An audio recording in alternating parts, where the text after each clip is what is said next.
We all have gifts inside of us, and I was born optimistic, positive, and kind. So all those, they looked like weaknesses, when I was young, because I was maybe too good, too nice, too polite, too shy, too everything in that way. And so I really had to let go a skin, that Like a skin of butterfly, a which. butterfly.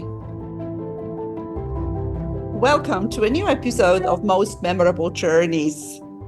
A beautiful guest today and a beautiful friend of mine who is a author and a global speaker, and she organizes well-being retreats.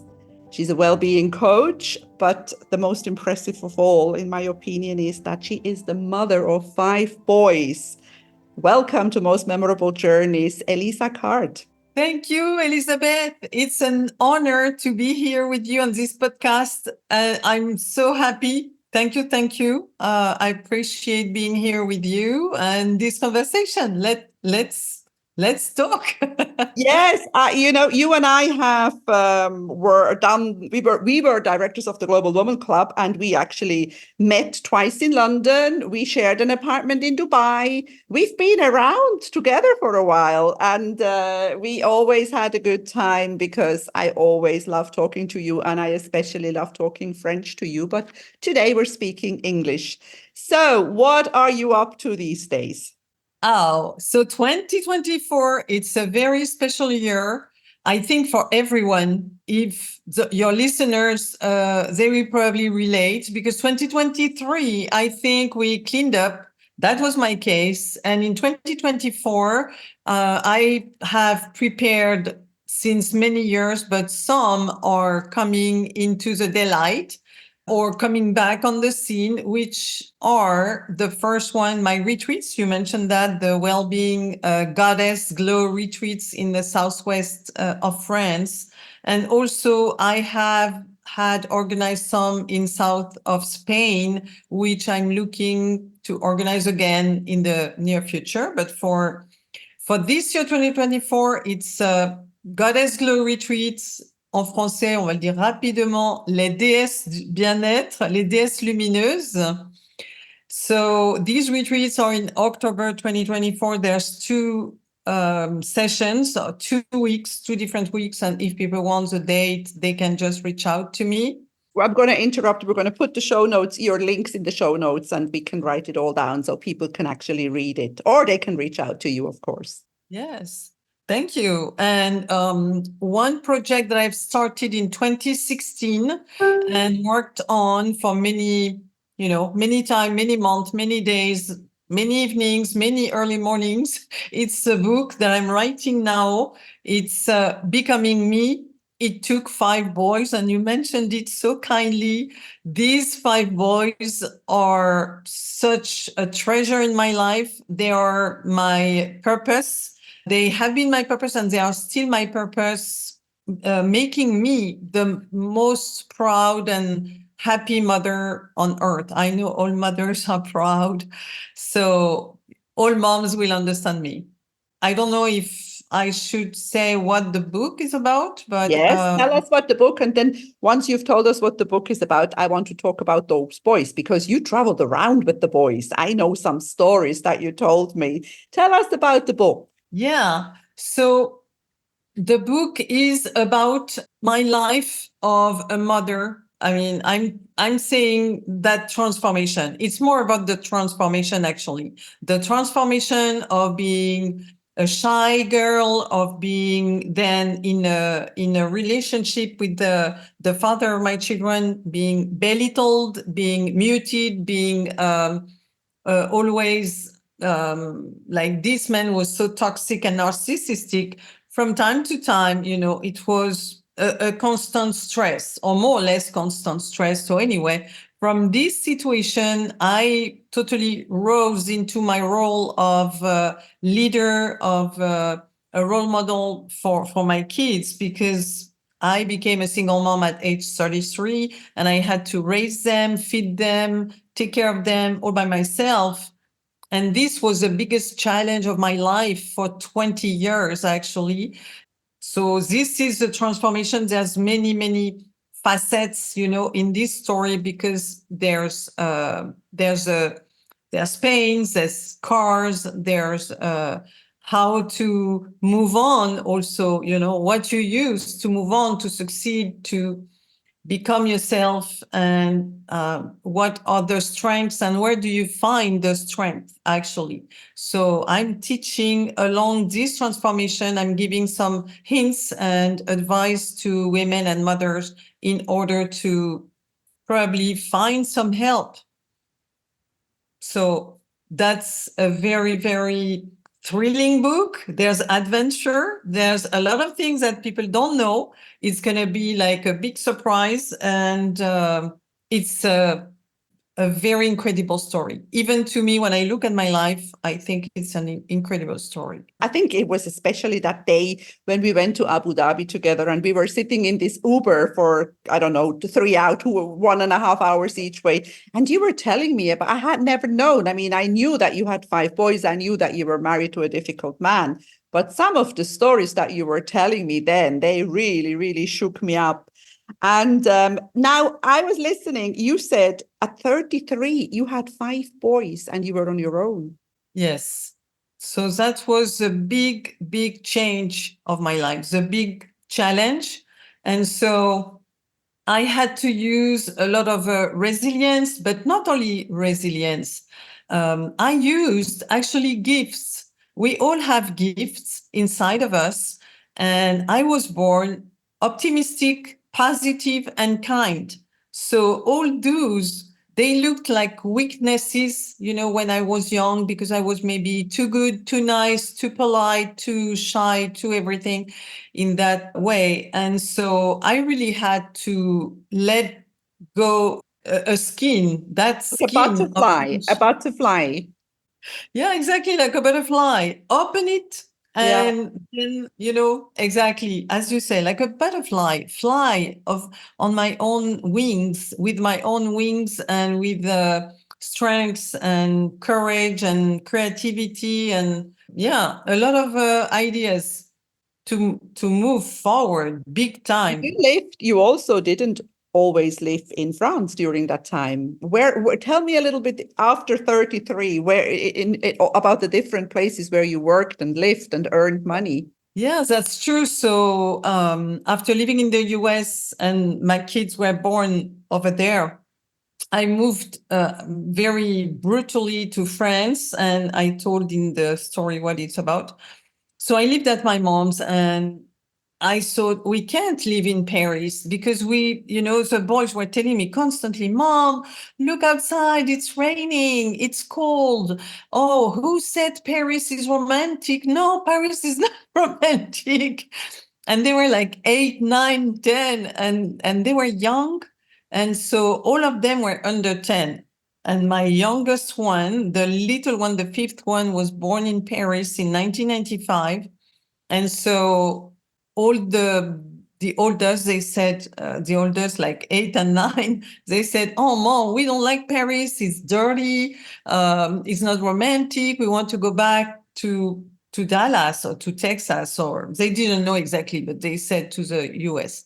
And so I went back to Dallas. What I did, I created an import business. I thought that was the most aligned to that time in the mid-90s, and it was aligned. People were looking for this French way of life, la vie, à la française. And so all the furniture, all the decoration items, even the silverware. I imported silverware.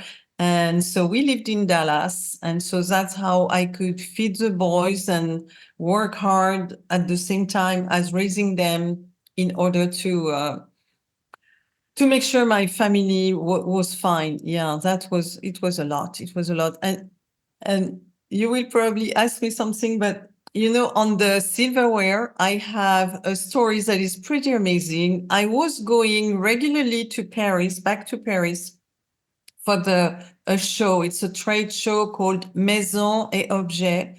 So my suppliers, the suppliers for the exclusive furniture that I had in my showroom were showing at this trade show. So I was going from time to time. At one point, I was flying from Dallas to Paris on the flight, and few months before, like maybe a month or two before, a lady from Dallas, she had a beautiful store of accessories, decoration items, and she said, I would like some hotel silverware. And I called people and so on and so forth, and we found actually, and so we could sell to her. But then this person in Paris who is making silverware, he's a silver maker like Christophe. It's not Christophe, but same quality. Mm-hmm. He said, oh, I would love to sell more in the US, not just in one store. Let's sell more. And so I thought, yes, yes, yes, I can't disappoint this man. How can I do? And then I prayed. So I was flying on this flight and I was upgraded on business. So I thought, oh my gosh, a great man is going to sit next to me. Who knows? And so I saw this lady coming and she looked just like normal. And I thought, okay, well, a lady, but something very curious. She was reading a ton of magazines. And I thought, she's not even waiting for the stewardess or the flight attendant to give her the magazines. She had her own, a lot. And then I asked her, I said, are you reading for pleasure or is this for something? And she said, I am the buyer for silverware for Neiman Marcus. And I was like, wow. So I had next to me the key decision maker for exactly what I was selling at Neiman, and Neiman Marcus. They have so many stores all over the US. Oh, And I yeah. thought I had to talk to her. So then the rest is history. If you want to find out, it's in the book. But on a flight, you never know who you're going to sit next to. This is so true. But you know what? You're talking about quite a long time ago. Now we don't talk to each other anymore on flights. I used to have the most amazing conversations on flights. Now everybody looks at their phone or has earphones in their ears. It's different today, isn't it? Traveling has changed. Yes, exactly. And it's very impersonal. That's right. Because before it was a joy to travel. We were not traveling all the time. And I remember when I was younger, before meeting the father of my kids, I loved the United States so much that during one vacation in 1982, I decided to book a ticket and go visit one of my cousins in Canada. And then we went to visit also some states up east, northeast of the US.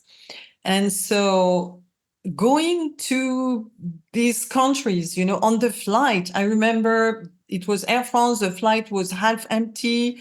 It was maybe June, and I was talking with the people around. We were communicating. Where are you going? Why are you going? And so it was really friendly. But I think now it's like taking a bus, and so we don't have time, or people don't have time. That's true. Absolutely. And it's a shame because there were some real, especially, I mean, as you say, in business class, you made some real good contacts. That was different.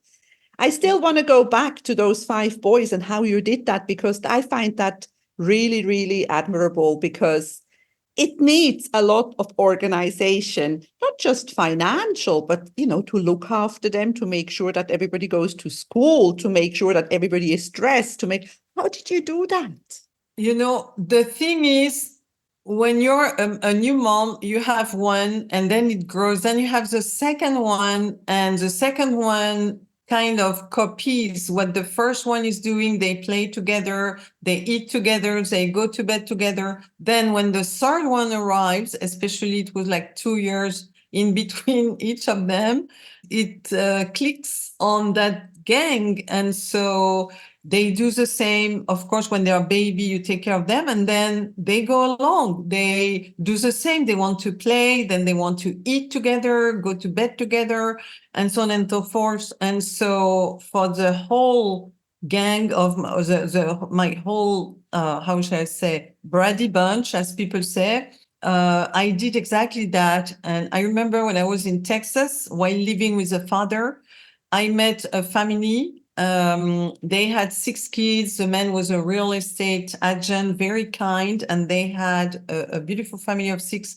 But they said the best babysitters in the world are TV and the pool. Because over there in Texas, I was living in San Antonio at that time. In San Antonio, the weather's so hot during summer. All those boys, I had only 3 at that time. So they were playing in the pool. And, of course, we checked them.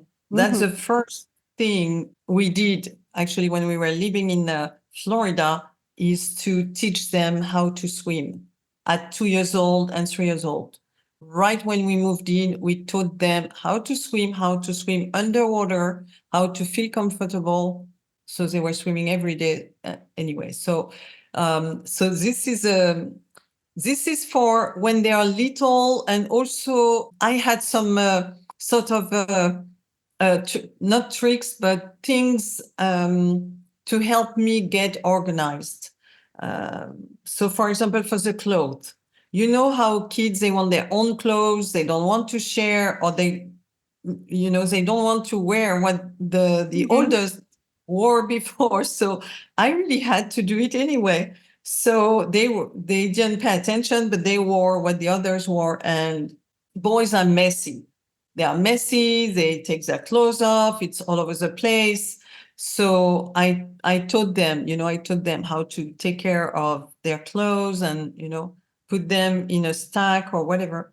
And I learned, because we never know. No one tells us. So over there, when I was invited to go either for dinner or for, I don't know, like a pool party or a birthday party or whatever, something kind of nice, I had to have all the clean clothes right away in a second. If it was not planned, I had to have everything dressed up in the best clothes possible. And I did both the same for them. They were dressed the same, all blue shirts, all blue sweaters, same jeans, same shoes, kind of, or, it was the whole kids all the same. And it made my life easier because I kept all those clothes in my room. So they could not, like go and put them all as they did, because kids, they pull on the clothes that are hanged. This is what I've seen. I mean, my kids did that. They pull on the hangers and they put all the clothes on the floor. I don't know why they want a mess. They want to live in a mess. But anyway, so this saved my life, that I had my kids always dressed perfectly, because I kept all the 5 sets in my room and they were all, like perfect. And like that, they didn't know that they were wearing somebody else's because it was the same, when they were growing. That's another trick, isn't it? Exactly. That's true. Yes. Yes. So all those boys are now grown men. Where are they? Because we were talking on the phone recently and you were saying that none of them is in France anymore. Yeah, exactly. So, I think when you love the world, and I gave them that vision of the different cultures, and they did that too. They love the world. We traveled together also as a family. We went to Thailand like 2 years ago, just for 2 weeks family vacation, because now they are all over the place. So my oldest lives in South Spain, and the second one in Canada, where he was born, actually went back to his roots in the French-speaking Quebec. And so my third one is in New York City. The fourth one is in Barcelona. And the last one is still in Paris, but transitioning to move to Canada also. So all of them are, somewhere else. Amazing. Yeah. So you brought up a group of globetrotters. Absolutely. Yes. globetrotters because they want to, I don't know, one day I should ask them, but they want to travel the world. They want to build their life at a place that will be in harmony with themselves. So I think it just happened that way. They traveled, all of them, they traveled in different countries, but they didn't find what they wanted. So at one point they found this particular place and they are living in there. So it's fantastic. I think they are thriving where they are and they are happy. So this is just fine with me. I'm happy for them. What about you, Elisa? Where do you like to travel? You know, when I was living in Florida, I loved Florida. I should not say too loud because I want to keep Florida for myself.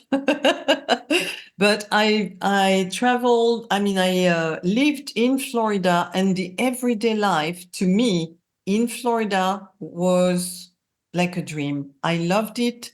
I love the weather. I love the people. I love the nature, the flowers, the birds. It's and I'm talking the coast of the West Coast, The Gulf on of the, Mexico. yeah, the Gulf of Mexico. Yeah. It's something else. It's beautiful. And I feel at home over there. Also, south of Spain, it's beautiful. I like to travel there very regularly.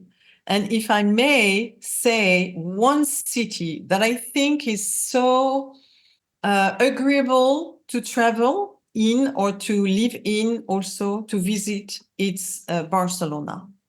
Uh-huh. Barcelona is very clean. The streets are all kind of like a square with little straight lines, Yeah, straight, agreed. Yeah, easy to find. easy to find, not a lot of traffic, and not like in Paris now, it's like a maze.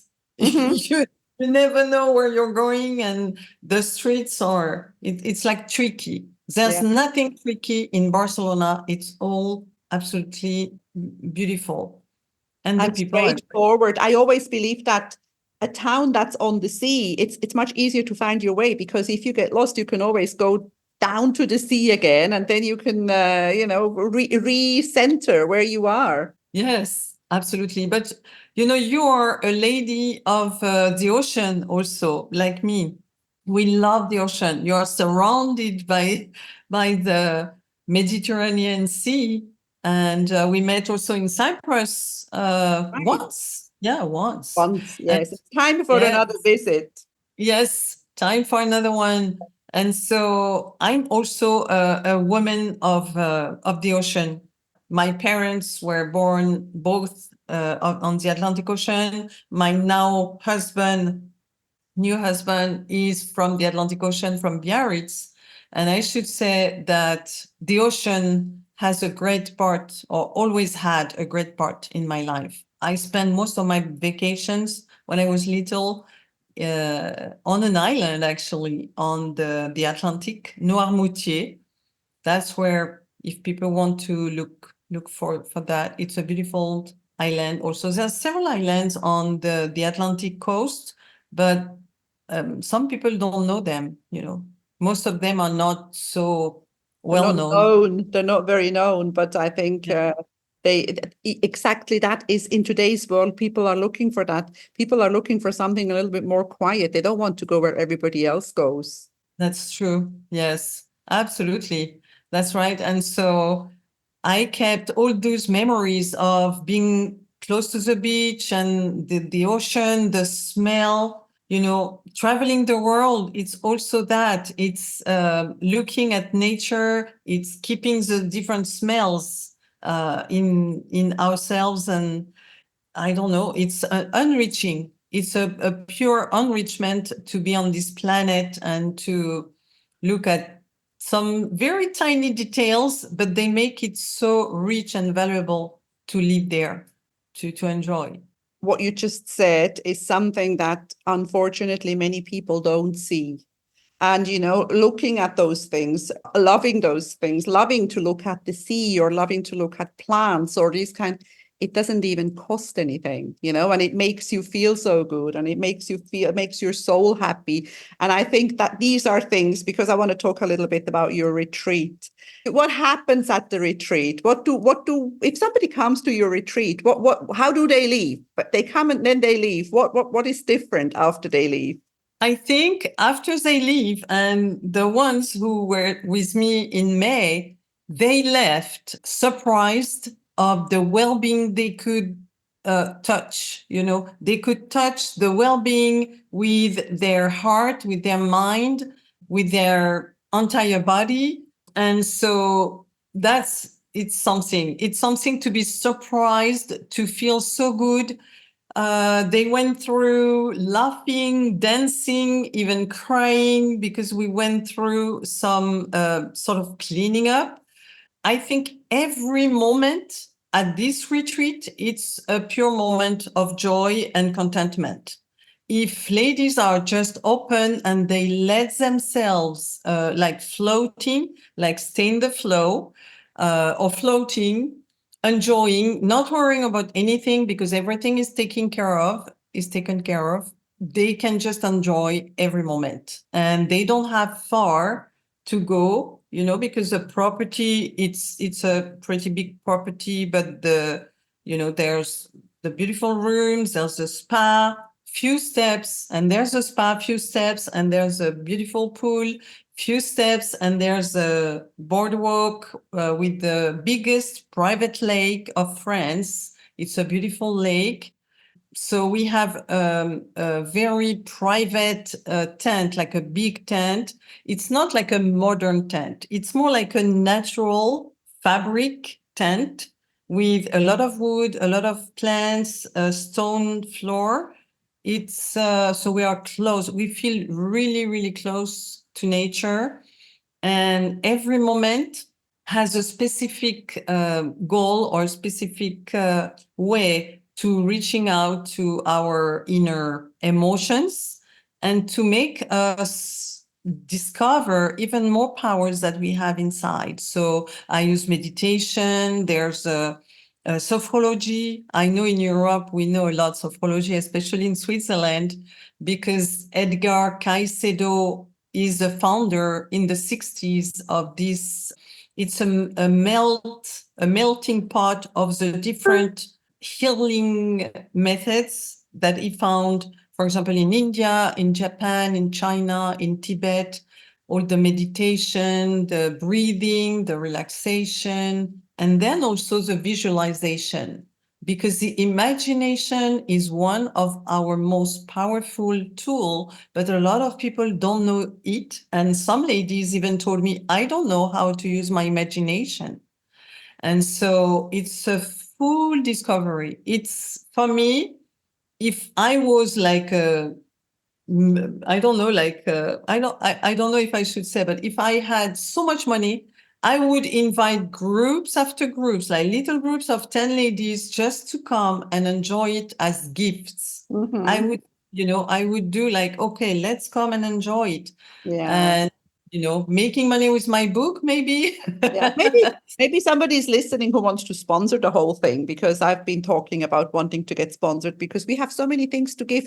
Because I want to ask you something, exactly what you were talking about now. If you have a woman now in front of you who tells you, who has like, I don't know, 3 children and a job and is exhausted, and she says, yes, but who's going to look after the children, and it costs a lot of money, and I feel that what I will be doing is selfish. What do you say to such a woman? Well, I will tell her this. I mean, there's 2 things to look at. The first thing is, if anything happens to you, if one day you have a burnout, you are going to the hospital. I've seen mothers going to hospital for a burnout. And who's going to take care of your children? And they will look at you as, what's going on with our mom? They will see you in the most despair moment. So I don't think this is good. And so and I should say, some moms totally disappear. They die also, Yes, So can what happen. would It can happen. Exactly. So what would the children do if you don't have the full strength, the full potential from your mind, from your spirit, from your body, that energy. It's a very short moment. It's a lifetime event. So the second thing is it's a lifetime moment in their life that they can give to themselves because they deserve it. And it's not just only, it's not a quick fix like, oh, I'm going to dance around, like a fire or like giving hugs and that's it. I'm healed. We have workshops during these 4 days actually. And so every transformation, every woman will work only on herself, but will share her story with others. And I think this sort of circle of inspiration is so powerful because they see they are not alone. And the work they do is easy, but it's deep and it serves even long after the retreat is over. And everyone has a little emotion that is too heavy to carry on all their life. So I Yeah, so recommend. it's and I'm sure there is also friendships that are created during these workshops, people who stay in touch afterwards. And I always use the metaphor for this thing that when you're on a plane, you're always told that you have to put on your mask first before you can help your child or somebody else. Because if you can't breathe, if you don't get any air anymore, you can't help anybody. And I think that's why it's very, very important to go to a retreat, get some help, whatever it is. And when you feel that you're not feeling well, you are of no help to anybody. Yeah, that's true. Exactly. And there's only one way children want to see their mom is radiant, joyful, happy, loving, kind, calm, zen. This is the way children want to see their mom. And funny. And yeah, Yeah. exactly. Now we're getting close to the end, but you were telling me that you have made notes. What's on your notes? Tell me what you wanted to tell me. Is there anything? Oh, on my notes. Yes. Yes. Well, actually, what we have in common, you and I, it's the travel. Yes. Because when we first met, I told you, wow, I love to travel. And you said, there's a smell that I totally love is gasoline Airplane from the plane. parasite. Exactly. Me too. And I remember my dad used to take me to a tiny airport in Poitiers, which is the center west of France. It's a tiny, tiny airport. But he was taking us to watch, some Sundays, to watch the planes take off. Mm-hmm. That was an activity, in the 70s. And so I remember the smell and I thought, oh my gosh. But anyway, my dream, and probably like you, so that's another common thing. Didn't you want it to be a stewardess I or a did. flight I attendant? did. I Flight attendant. always wanted to be a flight attendant and I never managed. Yeah, well, me too. I passed half of the exams at Air France, le concours, and something happened. You know how life is. My Mm-hmm. destiny was not to be the flight attendant, it was to be the traveler. And just like you. It's true. Very, very true. It's fine. I mean, I think the way things turned out with both of us is just fine. Absolutely. And this is also part of what I show in the book. I show how the universe is putting you, because we are born with a dream. Most of the people were born with a dream. Some don't know it or don't remember it. I guess you do, and I do. I do remember my dream. And so I wanted to travel the world to meet more cultures, and because I was in love with the planet already very young. And so the universe knows this. I mean, whatever this intelligent form, God or whatever, knows what we want, but it's not a straight line. Okay, be a stewardess, you will travel the world, that's it. No, no, no. Too easy.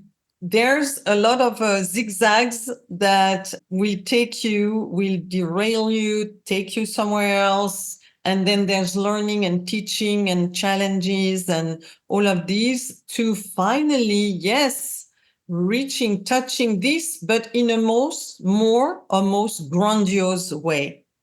That's what I think. Totally true. And basically, it boils down to how important it is to enjoy the journey and not to concentrate too much on the destination. Exactly. Because we don't know. I mean, we don't know the destination. We know what we love. So we pursue that more or less. But look at you and look at me. We've been global women directors, of a different clubs. We've been traveling the world for that. We've been meeting women from so many different countries, from Mongolia to South Africa, Norway, Switzerland, United States, all the parts, you name it, and, Asian ladies. That dream, we touched it already. We already lived it. Don't you agree? Totally. And I think this is a beautiful end to this podcast episode. I think we are both saying hello to all the beautiful women that we have met so far and all the ones that we are going to meet in the future. Yes, I agree with you. A big hug to all those ladies, the one that I've met and the future ones, and I cannot wait to meet them. That's for sure. Beautiful. Thank you so much, Thank you for Elizabeth. being on Most Memorable Journeys, Elisa Card. If you enjoy my podcast, please like, share, and subscribe to my channel. You will find all the information in the show notes.